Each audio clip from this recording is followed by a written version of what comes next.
Hey guys, Cravone here. Today I'm going to bring you another guide, and it's going to be based around the Abyss and how good a training method it can really be. So first up, what is the Abyss? So the Abyss is where you're taken once you teleport from the Zamorak Mage in level, I believe level 10 Wilderness. It might be less. So disclaimer, first of all, you will be going into the wilderness to do this training method, so if you get killed on the way, I mean, that is a possibility. So I'm going to show you all the method, well, sort of the main methods you can use to train in the wilderness, and with the rise of Invention, I feel this might help some people out.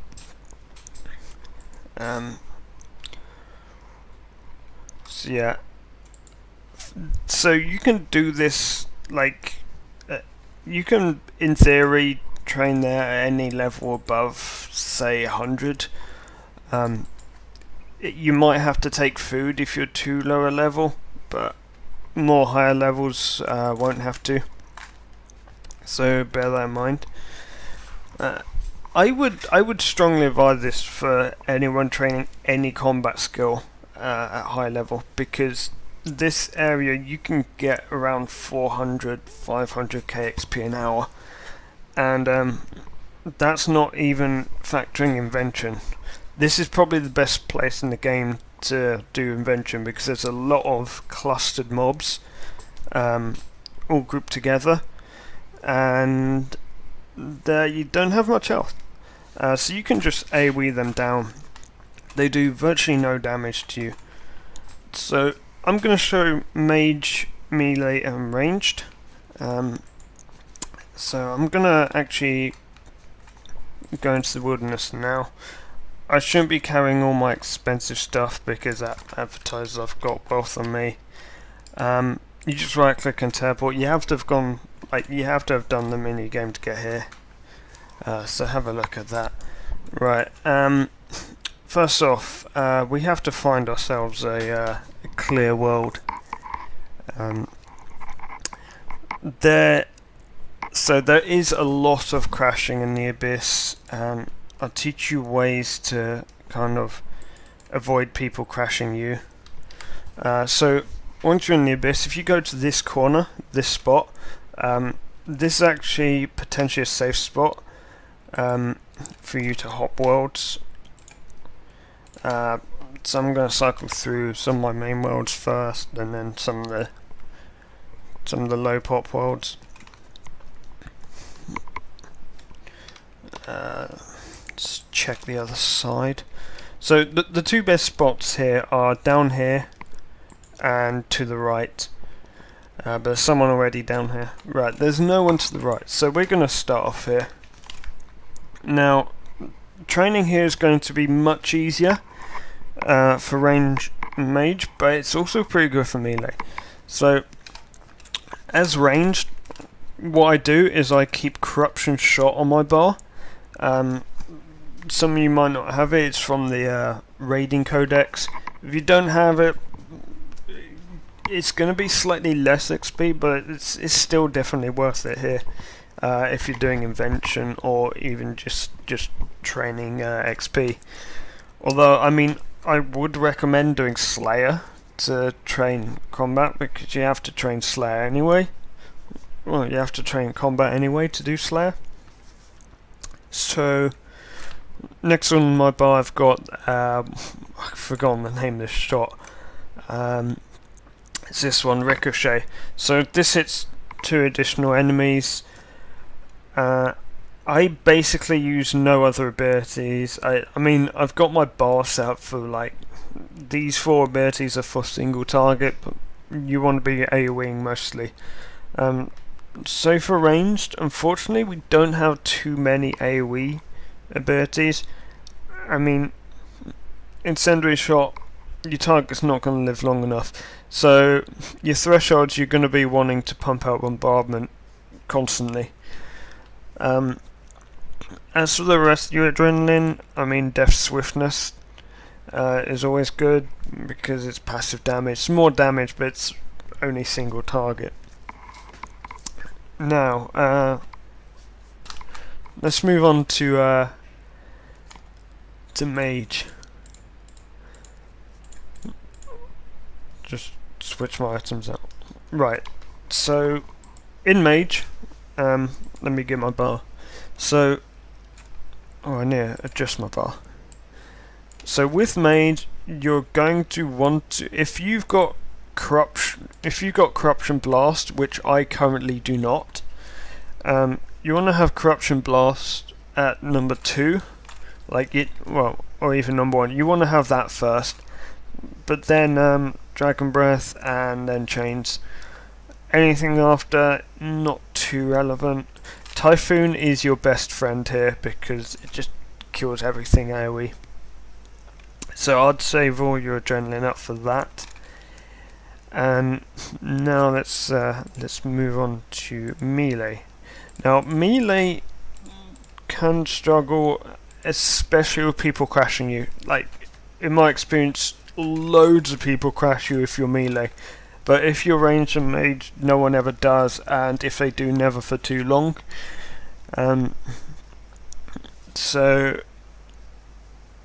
what you want to do with melee, you're gonna want to be using cleave. I think that's cleave. I'm not actually too sure.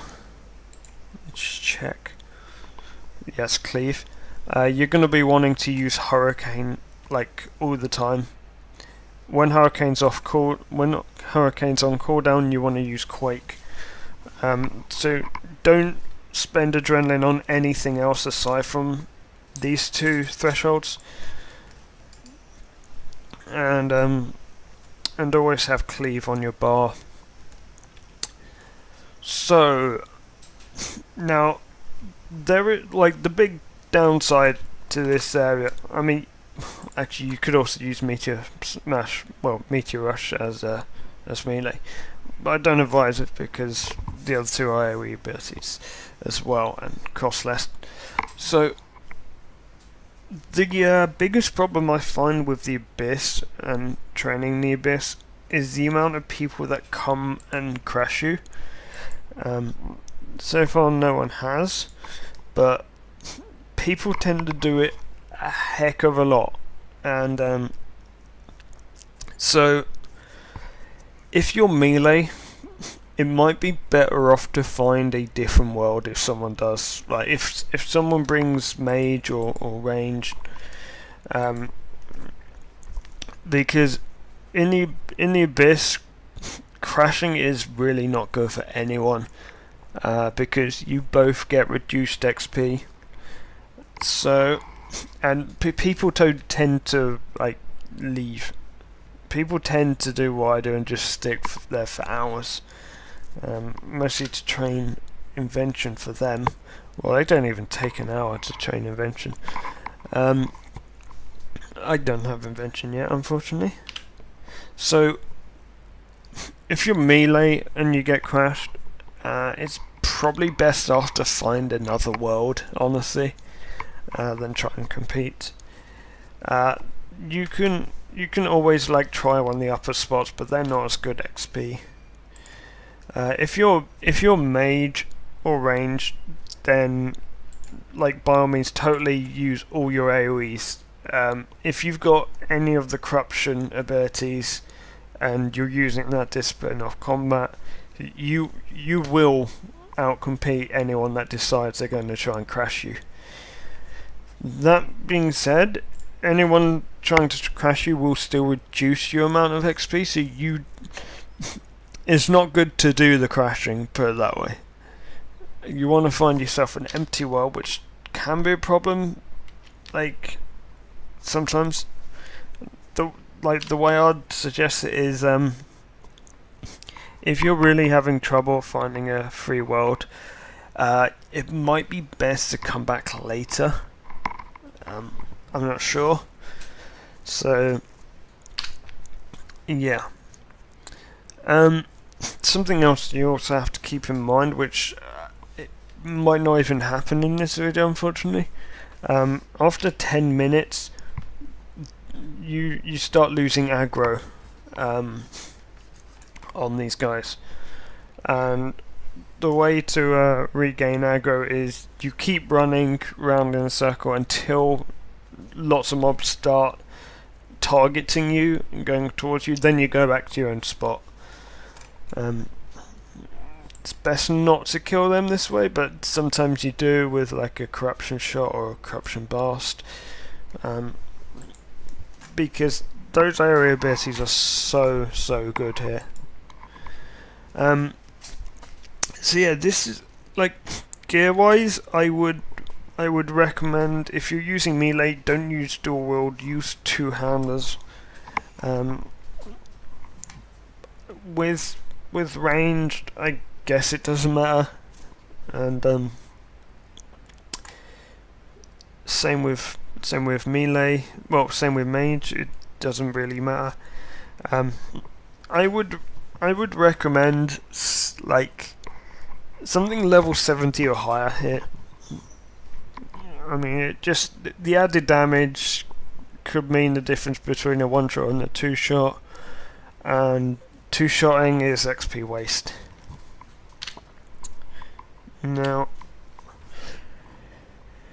gear, like armor-wise, I would recommend Gobbler's armor. You honestly don't need it, but it makes kills quicker, and it reduces the amount of damage you take, so you don't ever have to bring food. I also take I take some sort of self-healing, like Blood Amulet of Fury or Vampirism Aura. These are pretty strong healing wise. I'm not going to turn my Vampirism Aura on at the moment because I want to use it later to boss. So yeah, there is no loot here. Well, I mean, there's the Abyssal Charms for summoning, but I don't recommend ever picking anything up here. This is worthless. So yeah, thank you for watching. Feel free to like, comment, subscribe, and I'll catch you guys later.